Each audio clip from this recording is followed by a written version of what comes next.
That skill presents basic angles. When two straight lines meet with each other, they form an angle between them. You can think of an angle as a measure of the gap between the two lines. So if we were to compare that angle with this one, or perhaps with this one, out of these three angles, this would be the smallest, and this would be the largest.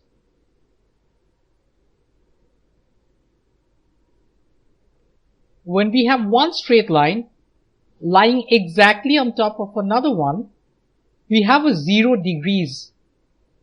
The degree symbol is written like this, with a small o at the top of the number. For example, when the time is 12 o'clock, the hour and the minute hands overlap. That means they lie one on top of the other. The angle between the hour and the minute hands is 0 degrees at 12 o'clock. Let me write that name. This is called degrees. It's the degree symbol. And although not the only unit, it's a common unit of measuring angles. When two straight lines meet in such a way that they look like forming the letter L of the English alphabet, the angle formed between them is a 90 degrees. For example, that's what you see between the hour and minute hands of a clock when the time is 3 o'clock or perhaps 9 o'clock.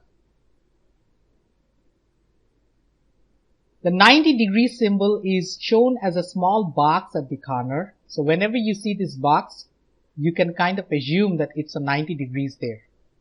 When two straight lines meet in such a way that they are exactly in the opposite directions, the angle formed between them is 180 degrees. That's what you see between the hour and minute hands of a clock when the time is 6 o'clock. The two lines together look like one single straight line. So we could say the angle on a straight line is always 180 degrees. And if you think of this from another perspective, you could say that, okay, we could fit in two L's on this angle, one on this side and the other one on the other side. And because each L is a 90 degrees, like I said, the two 90s on the two sides add up to 180 degrees.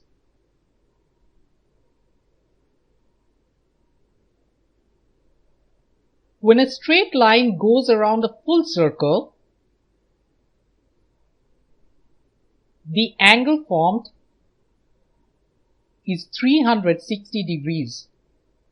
So we could say the angle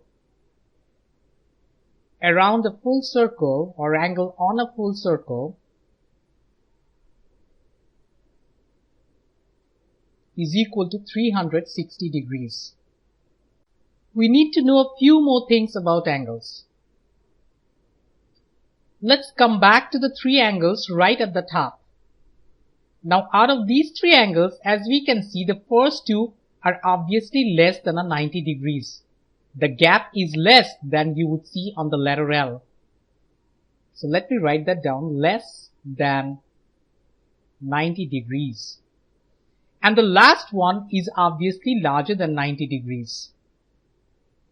So let me say more than 90 degrees. An angle that measures less than a 90 degrees is called an acute angle. So we have two acute angles on this picture. And then an angle that measures more than a 90 degrees is called an obtuse angle.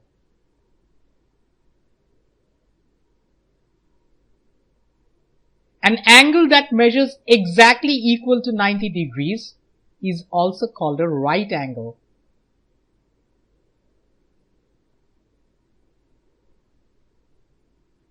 A couple of more definitions. We have something called complementary angles. Complementary angles.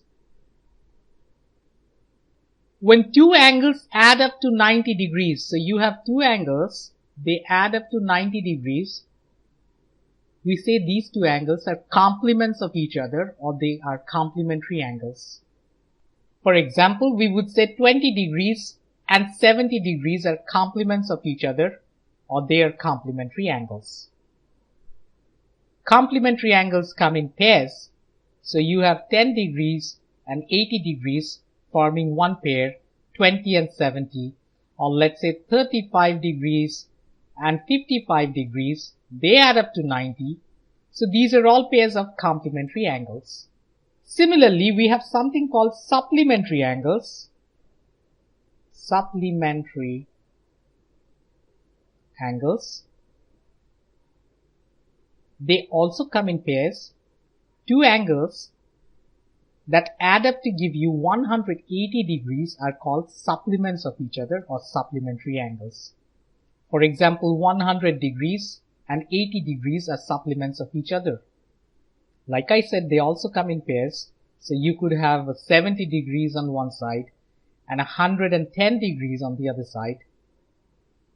Because the angle on a straight line is 180 degrees, if we have two angles on the same straight line, they are supplements of each other. For example, if this angle measures 80 degrees, the other one has to measure 100 degrees, because the angle on the straight line will always be equal to 180 degrees.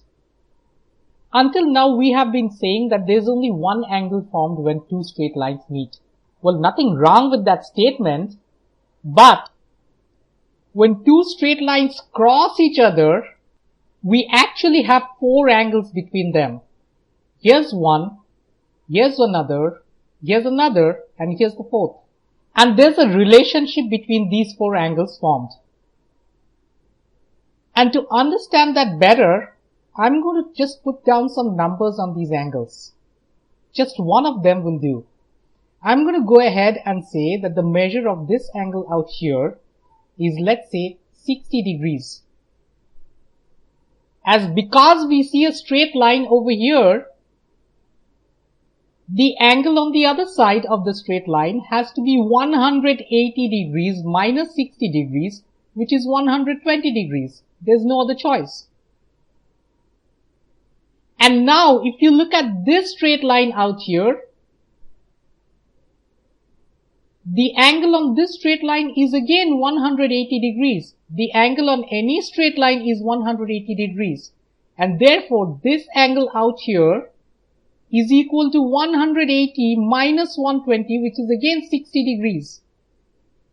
And finally, if you come back to this straight line, this angle plus this angle add up to 180.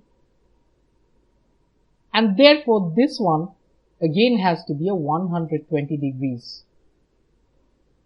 So even though there are four angles, there are only two different angles. This angle is always the same measure as this angle, and this angle is always the same measure as this angle. They are called vertical angles or vertically opposite angles. Let me write that name. Vertical angles are equal. So if I were to name them as angle A, B, C and D,